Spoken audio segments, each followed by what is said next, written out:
Good evening, everyone. Today's Monday, June 18th, and I'm Melanie Morris, also known as the Lady in the Yellow Jacket. Thanks so much for joining me tonight, and as usual, we've got another great show for you. Tonight, we've got a serious topic. We're going to talk about the death penalty. Now, if you're a news junkie like me, the name Troy Davis may ring a bell. If not, we're going to make sure you know about him through this week's show and next week's show. But Troy Davis was convicted in 1991 of killing a white police officer. Troy Davis is black. He was convicted of killing a white police officer, and he was sentenced to die in the state of Georgia. He spent 20 years on death row with 4 stays of execution, and eventually the state of Georgia killed him in 1991. And this book here is about Troy Davis. This book is a product of Troy Davis's execution and a 15-year-old upper middle class Indian chess playing kid who actually developed a relationship with Troy Davis. His name is Gautam Narula, the author of this book, the 15-year-old. And tonight we're going to talk about his mom, and we're going to learn more about Gautam. I'm going to tell you how you can meet Gautam on July 7th, and we're going to learn about the book and Troy Davis. So his mom is Kavita Chhibber. Thank you, Kavita, so much for joining us tonight. Thank you very much. It's a pleasure to be here. Absolutely. How did you get your son to death row? Well, you know, when he was 15, he had just turned 15 in July of 2008, and he came home and complained that nothing life-altering has happened to him, and that was an essay that he was supposed to write. So little did he know, a month later, I took him to death row. So you took a 15-year-old to death row 15-year-old. After he complained that nothing was exciting was happening in his life. Yes, he didn't know what to write in that essay. So I said, well, he didn't know that this was going to happen, and neither did I, but I took him to death row in September of 2008, after I had first spoken with Troy Davis. And that started a very unlikely friendship between a 15-year-old upper middle class teenager from the suburbs and a poor man from Savannah, Georgia, who had at that time, by 2008, become probably Georgia's most famous death row inmate. And there was a worldwide movement called, I'm Troy Davis, that had started. I remember that. I did follow this case back then, and I was always just taken aback by what was going on. So let's talk about what actually happened that night, or what did Troy do. And let me say this, Troy has always maintained his innocence.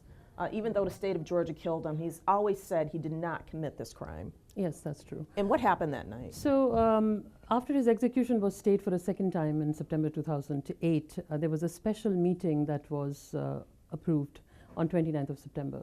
So Gautam and I went to meet him in person, and it was a very surreal experience. There were several people there, and I'm very grateful that his sister Martina actually gave up her own time as of her son so that we could go inside and meet him.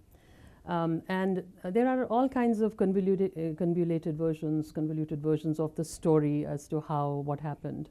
But straight from Troy's mouth, and it is there in the book because we have recorded a lot of the conversations, and it's straight from his mouth. And what he told us that day was that he went to a party that he shouldn't have gone to. He was going to leave for Atlanta the next day to get a job, and then he was going to join the Marine Corps. He had already qualified, and so his mother told him not to go because she didn't like some of the people the youngsters that were there. But he said to me, I didn't think anything would come of it. I said, Mom, just one last time. So he was playing pool, and he knew Sylvester Coles, who was 25 at the time, and Troy was about 19, going on 20. And they were playing pool together. They knew each other through some family relations, and his sister older sister went to school with Sylvester Coles. So soon after they played pool, Troy heard some commotion going outside. So he went outside with his friend and saw Sylvester Coles pistol whipping another young 16-year-old who had a beer can. And he was asking the kid to give the can to him. And Troy tried to intervene and said, why are you pistol whipping him? So he turned to Troy and said, you get away from here, otherwise do you want to get some of this? So Troy left, and as he was leaving, he heard some gunshots. And then he turned and he saw Sylvester Coles grabbing his chest. So he thought that Coles had been shot. Right, Sylvester Coles, his friend. He thought his friend had been shot, who was pistol whipping the other kid. Yes. So he ran away, and the next morning he left for Atlanta for his job. In the evening, he got a call from his mother saying that they are looking all over the place for you. You've been accused of murder, and the shoot-at-sight orders for you. So he said, I didn't do anything, I'll come back right now. And they said, don't come back right now because we'll send somebody to get you. So there was a black chaplain and a police officer who escorted him. Until the day he was executed, nobody interviewed him or asked him what had happened. The plan was that, they would bring him safely and then there would be questioning. But what they did was they turned it into a media circus and that he had been caught. And so there were the media, there was the police, and it just became like an arrest. And no questions asked, the media hype started, there was no internet at that time. And so Sylvester Coles had actually come the next day and said that, I want immunity and I want, so that I'll tell you who killed, the police officer. It was a tragedy on both sides because it was a young police officer who was off duty. He was working at the Burger King. And the story was that while he was, he saw people pistol whipping Young, and he, Young was crying for help. The police officer came to see what was going on.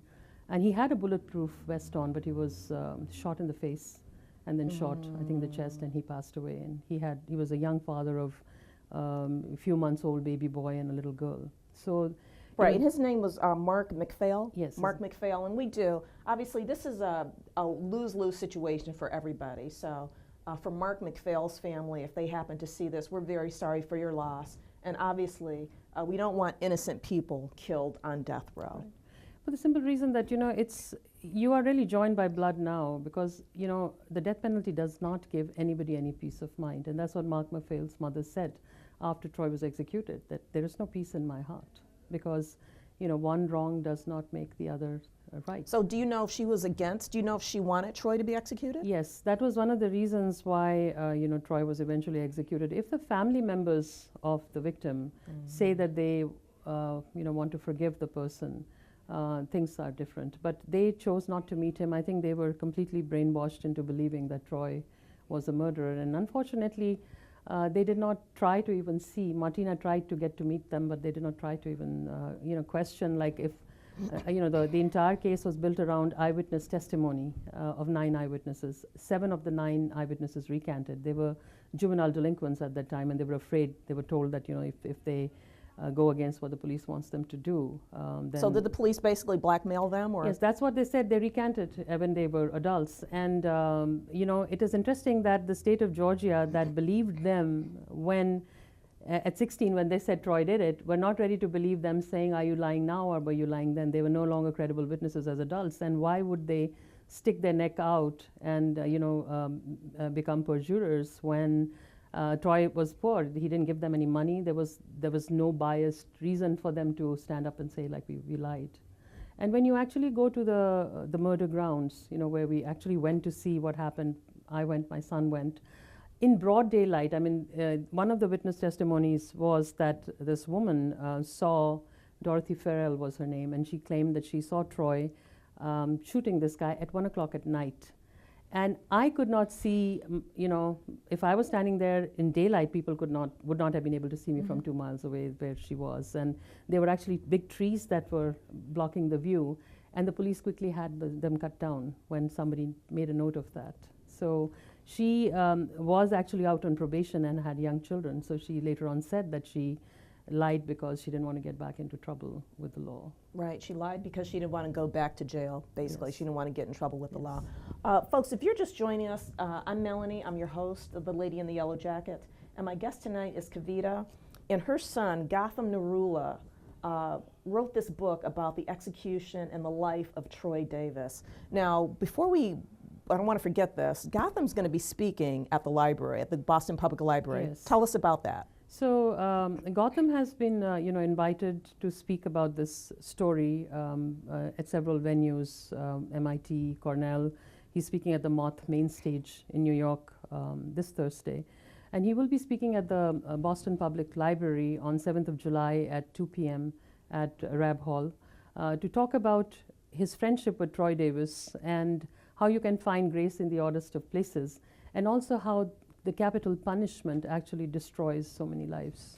And let's talk about these two honors here. What's this one that your son got? So I think the big is, so we had no idea that self-published books cannot be, entered in several competitions. They have to come through big publishers. But he chose to crowdfund this book and did that successfully because he took about 8 months away from college. He dropped out to write this book. He had promised Troy that he would help exonerate people like him, and so all the proceeds are also going to the Innocent Project. And many of the competitions where we were able to enter it, he won, some of the bronze medal or was a finalist. Most of them didn't give out the seals, but the biggest victory was the Georgia Author of the Year, where he beat out President Jimmy Carter and a big publishing house like Simon & Schuster, and won that award at the age of 22. So wow, so he beat out President Jimmy Carter. And they can find the book. Where can they find the book? They can find it on Amazon, and like I said, all the proceeds are being donated to the Innocence Project to help people like Troy who were wrongfully convicted. So proceeds are being donated to the Innocence Project. Again, it's called Remain Free. The title of the book is Remain Free by Gautam Narula. And tonight we're interviewing his mom, Kavita. Again, you can see Gautam July 7th at the Boston Public Library, 2 p.m. Downstairs. It's a great venue. We were there 2 weeks ago for the Innocent Convicts screening, which that one's going to replay also on July 26th.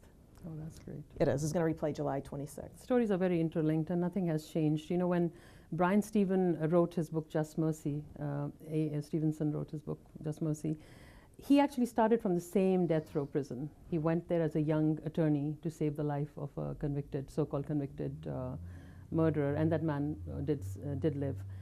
32 years later, my son walked through the same doors, and nothing had changed in terms of what life is on death row.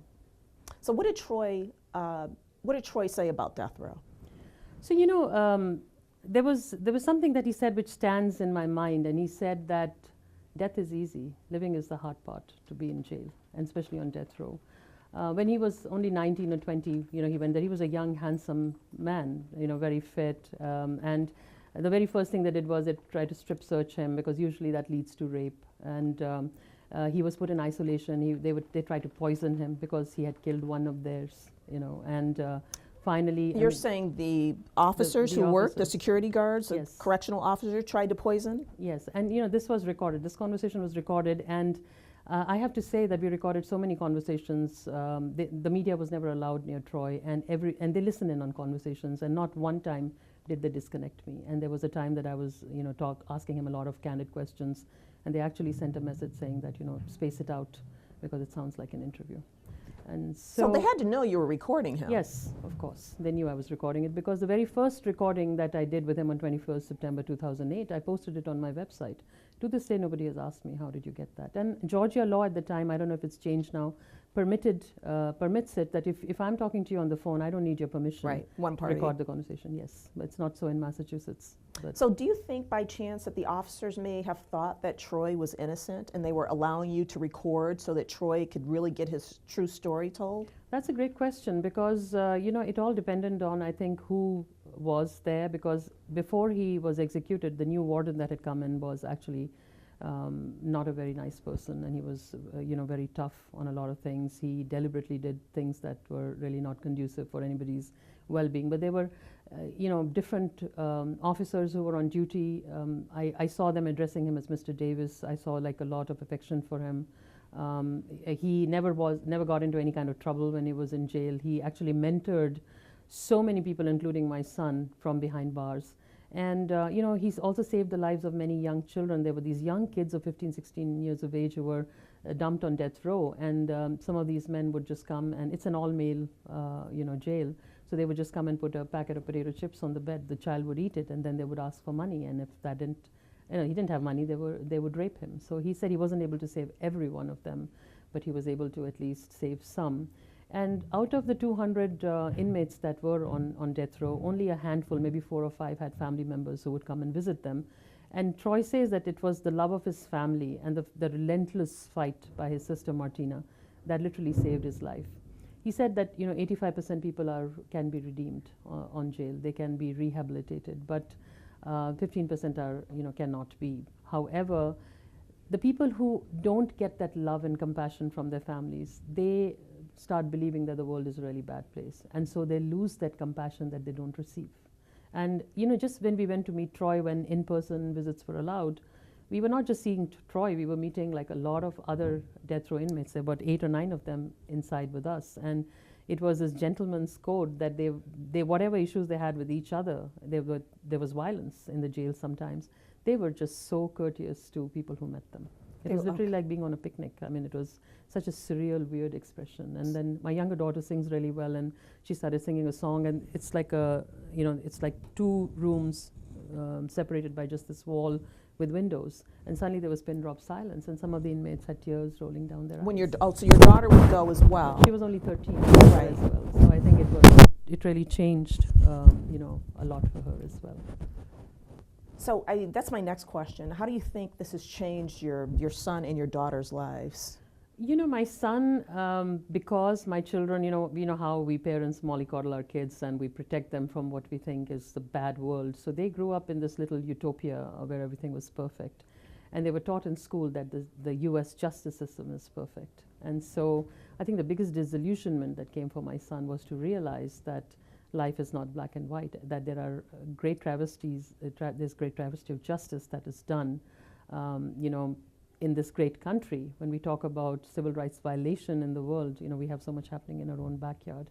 And the Troy Davis case itself was extremely disturbing for him, because initially he said, so many courts have refused to, reopen the case, so he must be. Right, so because he believed in the death penalty, right? He believed in death penalty, so did I, especially when it was against little children, and it was like case by case thing. But I think. So you also believed in the death penalty before Troy Davis? Yes, I did. I did. And there's a police officer who's written a review on Amazon for this book. She told me that her partner was brutally killed by a man in front of her eyes, and she just wanted him killed. And then he laughed at the police officer who was dying there. And she said she bought this book out of respect for me, because she respects me as a journalist. And she kept walking past it and couldn't bring herself to read it. But when she did, she said it made her think. And she wanted everybody to read the book. Wow, it made her think, and she wanted everybody to read the book, a police officer who wrote a review on the website for the book. Folks, if you're just joining us, I'm Melanie. I'm the lady in the yellow jacket, and my guest tonight is Kavita. Her son, Gautam Narula, wrote this book, Remain Free, which you can find on Amazon. You can also meet Gautam in person on July 7th at the Boston Public Library, 2 p.m., and it's about Troy Davis, the life and death of Troy Davis, who was an inmate that was convicted of killing a police officer in 1991, and after 20 years on death row, the state of Georgia finally killed him. So come on out July 7th. What was one of your most memorable conversations, or actually even before I ask you that, now you have a website. Do you have some of this stuff on your website? What is, give your website out just in case people want to contact you. It's kavitachhibber.com, it's my name. And my Can you spell that, please? KavitaChhibber.com. And my son's website is easier to remember. It's called remainfree.com. So they can just go up there and they can read some of the excerpts from the book. And it's a website that is totally devoted to the Troy Davis case. Okay, so remainfree.com. You can go to his website and then read some of the excerpts. So what's one of your most, I guess, maybe memorable? You said Troy thought the death row, he wasn't afraid to die. No. You mentioned that he wasn't afraid to die. It was harder to live than it was to die. Yes. Troy was actually one of them. When we look at death row inmates, and he told me that the death row inmates are the most hated in the world because they've killed and supposedly taken somebody's life. And it was interesting that even for me, he was just a mugshot and the convicted cop killer. But when I met him, over the 3 years that we got to know him, we learned so much about dignity, about grace, about forgiveness. There was not a single iota of vindictiveness or wanting revenge. He continued to bless, Mark MacPhail's family. He continued to bless the people who were trying to kill him. And that was the last words he spoke when he was finally executed. He said, for those of you who are trying to take my life, may God bless you, may God bless your soul. I remember that. Yes. I do. I remember that. Right. And I remember that what I took away from my friendship with him, he became like a family member. Because he would call you. He would call you all, right? He would call me every day. He was very, very uncomfortable initially because we had to pay for the collect calls and they charged quite a bit. But he decided to become my children's adopted uncle. He was a very shrewd, smart guy. He knew who were the people who were there for the ride because he'd become famous. And everybody wanted a piece of Troy Davis because of the fame. There were the Pope, there was President Carter, even President Bill Clinton, all these movie stars from Hollywood, and who were like rooting for him, and so everybody wanted that little piece of him. But he was smart enough to know who were his genuine friends and who really cared about him. I think, my son wrote a eulogy that I'll paraphrase, and I think that sums my relationship and what we thought of him. He said, on 21st September 2011, I wasn't able to save Troy Davis. But in the 3 years that I got to know him, what he taught me about dignity, about grace, about justice, about humanity, I'm glad he was able to save me, because I'm not the man I was before I met him. That's amazing. That is amazing. So your son was not the man he was before he met Troy Davis. Yes. And I'm sure you realize as a mom that Troy Davis changed your children's lives, and you said even changed your life. He definitely changed. Now we no longer believe in the death penalty. And, I'm actually starting a column on my website to actually showcase these kind of cases and the strong women who stand behind these men who are incarcerated. When you're a person of color, in the African American community, also in the Hispanic community where there are so many incarcerations. I normally don't see a lot of father figures participating, but I see amazing women who single-handedly stand behind their sons like a rock. And in Troy's case, it was his sister Martina and his mother Virginia. Right, his sister Martina, mother Virginia. And we're going to talk about his sister and his mom next week. We're going to hold that for next week. Yes. Yeah. So, does your son want to go and has he ever thought about being a lawyer, your son? I think he does not like the profession. And he was telling me that he wants to build applications. He's a software engineer. That can somehow stop these kind of incarcerations from happening. I thought that would be his next step, that he would go to law school, and he's fully capable of doing that. But so far, he said no. Okay, so far he said no. But he's an activist, and he does in his own way. He's doing a lot of things that, hopefully will make a difference. He's doing things that'll make a difference. Folks, if you're just joining us, I'm Melanie, I'm your host, and my guest tonight is Kavita. Her son, Gautam Narula, wrote this book, Remain Free, and you can read excerpts at remainfree.com. And it's about Troy Davis and the execution of Troy Davis back in 2011, the life and death of Troy Davis. So please get this book, or you can find it on Amazon. So now, what are you doing to combat this? I know you said you're showcasing these cases on your website. So what are you doing to make sure that another Troy Davis doesn't happen? And let me say this, folks: if you're not socially aware, there are thousands of people who are on death row who say, "I didn't do it," and there are people like the Innocence Projects and other nonprofit organizations that are working to free those people. And I tell you, it must be every day, every other day. Somebody who spent 20, 30, 40 years in jail is getting out. A very interesting thing that I found out during my research, and I'm a journalist, and I think the power of the media, since you asked that question, what are you doing? The power of the media, if used correctly, and especially social media, can bring so much awareness. My son wrote an essay when he was about 14 or 15, because somebody on the school bus asked him, why should you care? You're neither American nor black. Why should you care if Troy Davis lives or die? And my son wrote an essay saying that, why should we care if Troy Davis lives or dies? It's because, as human beings, unfortunately, we are very apathetic. And we expect people to be the change that we want to see in the world. So somebody has to start somewhere. And he said, I actually found my humanity after meeting a man on death row. How strange is that you can find grace and realization, that this can happen to anybody else. I've always said that injustice is colorblind. It's an equal opportunity companion. And it can happen to anybody who's in the wrong place at the wrong time. Remain Free is the title of a poem that Troy dedicated to my daughter and my son. And in that, one of the lines he writes is that I fight so you remain free. Because what he said to my daughter was that if you get into the wrong crowd and you're in the wrong place at the wrong time, there's a cell right next to me that's empty. And people live and they die, but I'm dying to live because I want to teach youngsters not to make the mistakes that I had made. And so I think we want to carry that message forward. And my son has done that by talking in schools and at colleges, and we are hoping to speak with incarcerated children, juvenile delinquents. I'm going to do that. He's got a very busy schedule. He's still in college. He went back to finish the 2 semesters. That's right, because he left college. He took a break to finish the book. Yes, he dropped out of a very prestigious scholarship to write this book because it meant so much to him. He didn't want Troy to be forgotten. And then How'd you feel when he dropped out? I was fine with this. His dad was not pleased. Okay. Because his father always felt that whatever he was in his life was because of the education that he received. But I said to him, he's only 19. Let him sow his own wild oats and let him follow his own path. And you can keep telling a child, don't put your finger in the socket. But until the child does that, it's and how do you know that his path is just different from yours? And I think he's really, it's worked out fine for him. I think it's taught him so much about life than if he had just gone to school, got this, finished his thing, worked for a prestigious. He is working for a prestigious. He's working for Amazon right now. He's interned.